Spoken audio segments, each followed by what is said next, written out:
Narito tayo ngayon upang matunghayan ang talaga namang nag-iinit at napaka-latest na issue ni Ate Erica.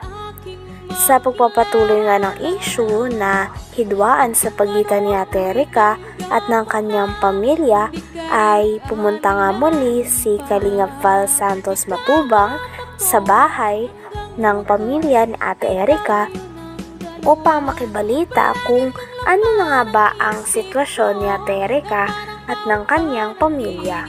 At sa kanyang pagdating nga doon ay pinag-usapan pa nga nila muli ang mga nangyayari tungkol kay Ate Erica at kung paano nga ba nagkagalit ang pamilya ni Ate Erica. Kung kintahin lahat, baka mga 2 million ang tirang brikewan ni Sila lang Jun. nagpaganda. Baka higit hanggang loob ng bahay. Hindi, kasi may Inmax pa. May motor, sidecar, may lupa pa sa dait. Grabe, mayaman si Jun April, ano? Kaya nga po sabi ko po, tumigil kayo kung ayaw ninyong malaman ang katotohanan ng mga tao na binabaliktad ninyo sa amin na wala namang kami alam. Wala naman sa akin. Ayun, kasi andito lang po ako mga kalinga para i-clarify ito.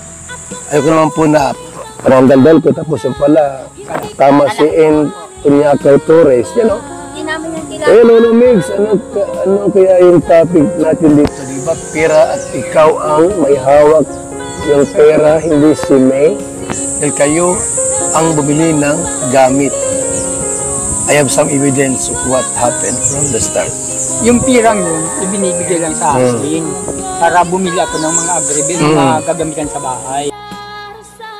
Grabe at talagang nasabi nga ni Kalingap Val Santos Matubang na napakayaman na sponsor ni Sir Jun A sapagkat siya ang nagpabahay kay Ate Erica pati na rin sa kanyang kapatid na si Sheila May na ngayon ay tinitiran na nga nilang dalawa. Bukod doon ay binigyan din ni Sir Jun A ng Nmax na motor si Ate Erica at ang kanyang ate. At susunod naman nun ay sinusustentahan doon sila at binigyan pa ng pangkabuhayan na tricycle. Kaya naman makikita nga natin na talagang lubos-lubos talagang tumulong si Sir Jun A. At dahil dito, nasabi naman ng tita ni Ate Erica na marami daw talagang hindi alam ang mga tao. Mag-asawa sa dai, Doon na sila natutulog. doon sila natulog. Pag makain sila at hindi gusto ng ulam dito, doon sila nakain sa dai. Sino? Yung sila? Asawa, Sila May. sila yung takdo. Buhay Reyna. Uy, rin na nangyayari. Ano? Talaga. Uuwi yan dito, ni isang mansanas, hindi man lang bigyan yung apo. Grabe naman. Ayun. Kaya po, kasi nangalingan po yung sinasabi po niya ni Amy Torres. Alam ko po na lagi yung kausap po ni May, magdamag-damag, magkausap po yan lagi dyan po sa kwarto. Yan po lagi ang magkausap. Saka si Sheila May. Umpisa pa po nung hindi pa po lumilitaw si Sir John A, magkausap na po yan. Hanggang dumating si Sir John A, sila na po lagi ang magkausap hanggang ngayon. Sila po ang laging magkausap. Nasa likod po si Sheila May kay Amy Torres, siya po yung nagbibigay yata po ng update. Okay. Kaya kumakalat po. Bibigyan ng mga kalita para kumalat sa kanila. Parang tinatakot pa kayo, ah.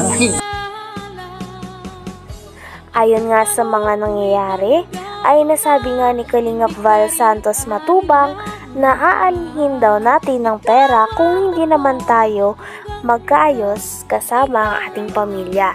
Lalo na ang mga tao na talaga namang nagmalasakit sa atin sa mga panahon na walang-wala tayo at nagpalaki at nag-aruga din sa atin simula bata tayo. Lalong-lalo na din ang mga tao na nagpaaral sa atin at hatid sundo tayo sa eskwelahan nung bata pa tayo. Kaya naman sa mga nangyayari ay talagang nakakalungkot na parang inabando o hindi na inaalala ni Ate Erica at ng kanyang ate ang kanyang lolo at lola pati na rin ang kanilang kapamilya dahil hindi na nila ito binibisita at nagiba na nga daw ang ugali nila base sa kanilang lolo. Sinasabi nila.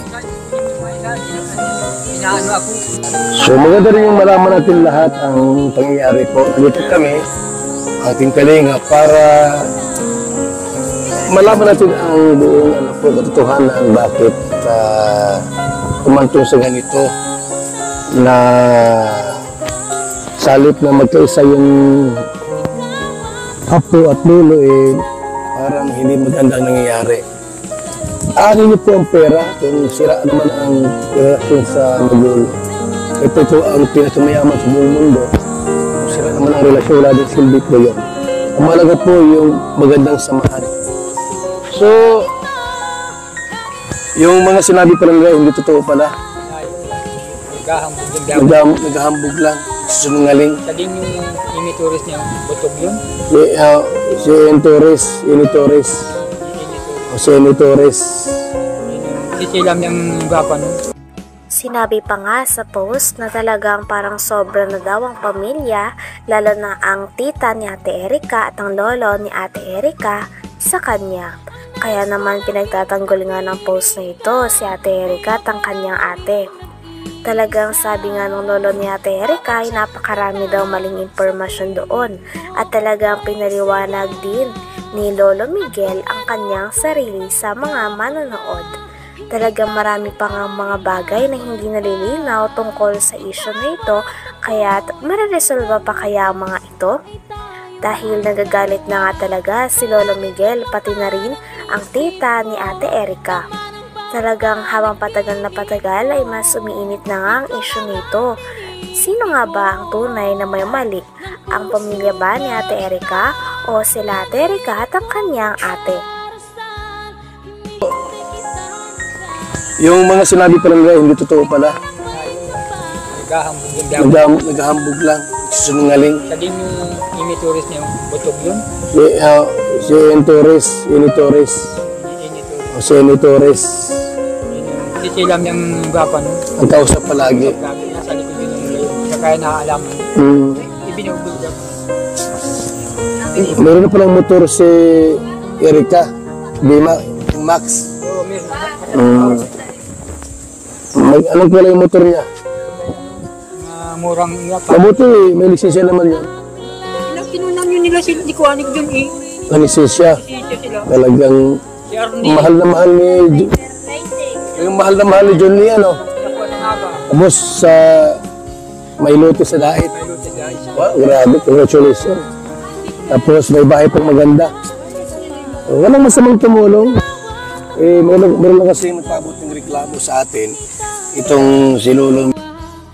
Pinag-usapan din nila na talaga namang napakalaki daw ng bahay na natanggap ni Ate Erica at ng kanyang ate na si Sheila May galing kay Sir June A. Kaya naman nagtaka naman si Kalingap Val Santos Matubang na napakalaki naman daw ng bahay na ito, ngunit bakit hindi nagawang tulungan o isama ni Ate Erica ang mga tao na nag-aruga at talaga namang nagpaaral sa kanilang dalawa ng kanyang ate simula noong bata pa silang dalawa. Wow, grabe, congratulations. Tapos may bahay pang maganda. Walang masamang tumulong. Meron lang kasi nagpabot ng reklamo sa atin. Itong si Lolo Mig saka Billy. Kita po niya yan. Bakit yung gano'n nangyari? May ilang square meter yun. Awan ko po, hindi man po nakalaman doon. Basta alaman ko lang na So yung bahay dito, malaki din? Malaki din. Yung ang bukalan ay 22 yata. Ang haba, 20 por 22. Ano yun? Second floor? Yung kalahati. Ako ang nagbukan nun. Dahil bakilid yung lukuan. Kalahati ang second floor. Dahil ko, itong kalahati. Ayan po. Nabuhusan ko. Ayan o. So, Torres, let the dogs bark. The lion is still king. Is still the king. Gutom na ang mga asong ligaw at batuga. Hanggang dito na lamang muna ang ating napakainit, nagtitrending at talaga namang mas nakakaintriga na issue ni Ate Erica. Maraming salamat sa inyong panonood. Hanggang sa muli. Bye!